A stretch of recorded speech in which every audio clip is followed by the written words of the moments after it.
Well, Tata Motors British subsidiary Jaguar Land Rover or JLR reported a stellar set of numbers for the month of February. Now, the company's sales grew at over 10% and the firm, which is headquartered in Whitley, United Kingdom, is confident of maintaining that momentum in 2017. Ron also caught up with Andy Goss, the global sales director at JLR. Here's an excerpt of that exclusive interaction.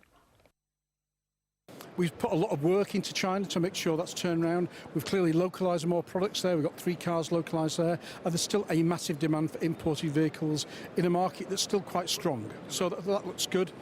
In the States, you know, last year Jaguar was the biggest increase of any brand year on year. The year before it was Land Rover. The market's more or less static there, but we are not. We've seen huge increases in Jaguar in the States. And of course, they will love cars like Velar. You know, they're already loving 17 model year Range Rover and Range Rover Sport, and Discovery is a huge segment in the USA.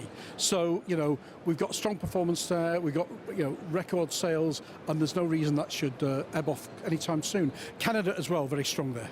All right, and and therefore, I mean, you're still being optimistic on, on the US markets, I mean, going forward. I mean, considering the fact that Discover sales you're going to see it's going to go up, because also I think you're adding production capacity and you're going to produce more of Discover. Well, we've, you know, in the UK plants, we're working 24/5.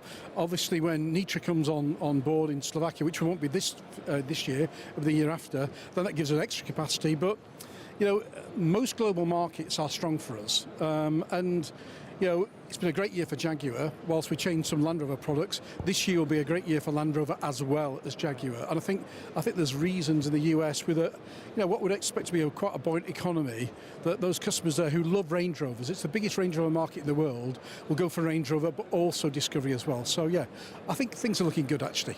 One final question then. I mean, for both China and US, there are also reports of how discounting and incentives have gone up from various luxury car makers. What's your sense of that? Has it indeed gone up? And how are you playing that game?